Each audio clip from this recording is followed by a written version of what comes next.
Hi, so I'm Ross Caven. I'm here with Dr. Danielle Farrell, with whom I've been working over the course of the last year.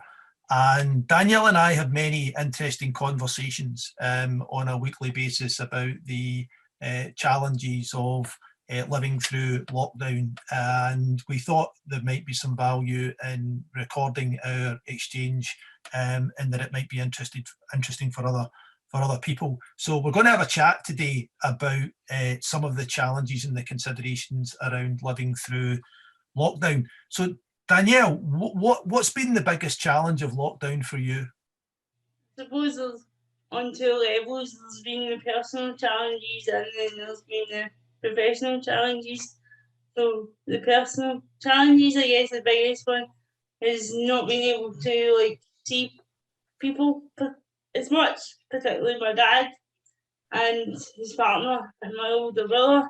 And obviously due to my disability, I've also got support staff, so I've had to deal with the implications and the potential risk of receiving support during the pandemic when they're also supporting other people.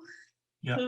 So that's probably the biggest risks or the biggest challenges, on a personal level.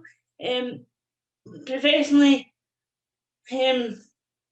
you probably already know the answer to this because you've gone through it with me, but for people watching, the whole working from home sort of concept was a bit unpredictable at first because I didn't know what to expect, and then quite soon into the journey it became apparent that people who I did work with previously were making assumptions about the future of the business, so that was a pretty hard pill to swallow, shall we say. Uh-huh. Uh-huh. And what have you learned about yourself over the course of the last year that perhaps has been a revelation for you? Um, I think probably that I've that I can deal with multiple things at once. I suppose. I've always been able to do that, but I guess with the pandemic, for everybody, you've had to juggle a lot of things and sort of at times put your own feelings aside and just kind of get up and get on with it. And I think a phrase you and I have coined along the ways, I've learned to put my big girl pants on. um, and had to go outside my comfort zone sometimes and have some really difficult conversations. And I think I'm still learning things about myself now as we're still going through the journey in the pandemic. So accepting the fact that this has clearly been a hugely challenging period for everybody, including those that govern us. But do you think they could have handled this in any kind of a different way? Do you feel that you've had sufficient support, to allow you to live your life as reasonably as possible through this last 12-month period? It could have been worse, but probably could have been better as well. Some of the challenges towards the beginning of the pandemic was like things like online shopping, like the local supermarket. I've always done that prior to the pandemic, but obviously everybody was doing it and everybody was panic buying, so it made it difficult to get a slot. But because I am deemed as clinically vulnerable according to the government, that it allowed me to be on the priority list for things like shopping, and if I'd wanted to, I could have the access to like a care package with the essential food, like bread and stuff, if I'd wanted to, or if I needed to, rather. So yeah, there was a bit of a sort of challenge at the beginning with getting like PPE and stuff, especially because I use various sources of support. So I also employed 2 PAs, so I am their employer, so I had to take on that responsibility as well to make sure that they were safe and we're all safe. So, and then as we've moved on nearly a year, the biggest challenge just now is actually making sure that the PA that I employ, that's still actively working with me, can have access to regular testing, because that's important. And also the challenge I've had with employing my own staff was that at the moment I can't give them enough hours for this to be the main job for various reasons that take too long to explain. But when the other PA that I employed had decided, quite rightly for her, she had to do something that gave her more hours to support her family. But that decision was to go back to working in a care home. And while she didn't do anything wrong by doing that, it obviously potentially put me at more of a risk. So I've had to have some very difficult conversations around that. And although she is still employed by me, I've made the decision that until such times as we're at the end of this pandemic or being vaccinated and it's proven to work, she can't actively support me at the moment.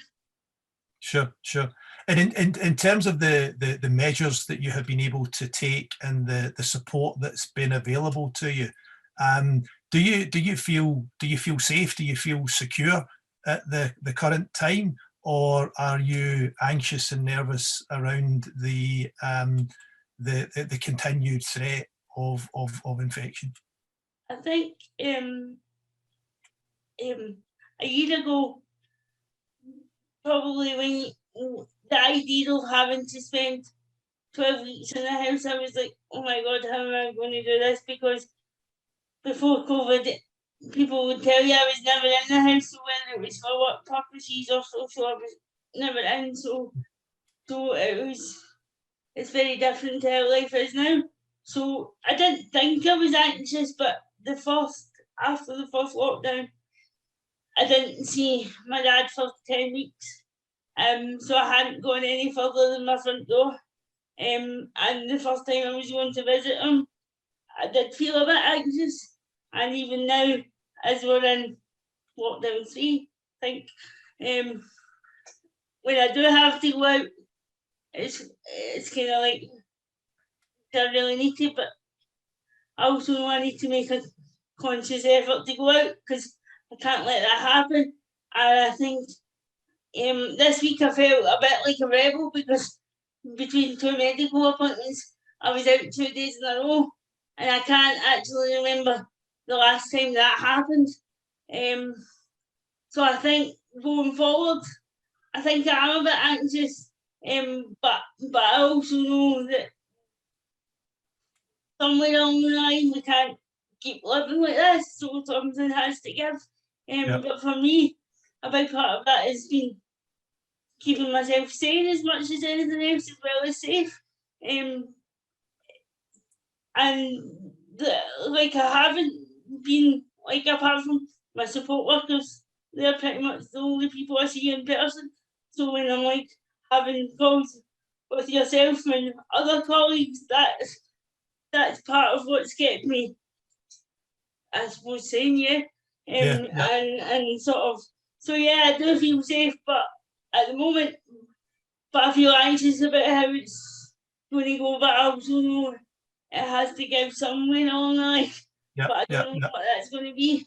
But you've achieved a huge amount this year. That you've achieved a huge amount in relation to the branding of the business, the development of a new website, the continued work that you've delivered on advocacy, the development of new products which are driven by your own experiences, the provision of feedback to others who develop products on their utility or otherwise for people living with disability, and most recently your engagement with mainstream media partners to support the promotion of the challenges and needs of people living with disability.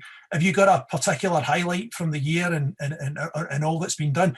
Oh, and lest I forget, the development of your e-learning content as well. Is there a particular highlight amongst all of that?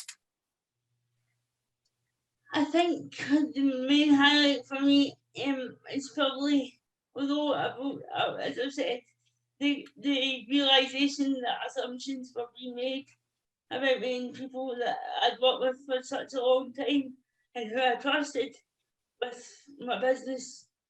Although that was a difficult pill to swallow, I think in some sort of way, once we got that bit sorted, it's been quite a positive journey, and I think a lot of the highlight is the fact that I'm now building relationships and people are knowing me on my terms, and knowing Danielle, because Danielle is you, or your options understood, and your options understood is Danielle in equal parts. So the fact that people are now engaging with me and getting to know me, I didn't realise that wasn't happening as much as it should have before.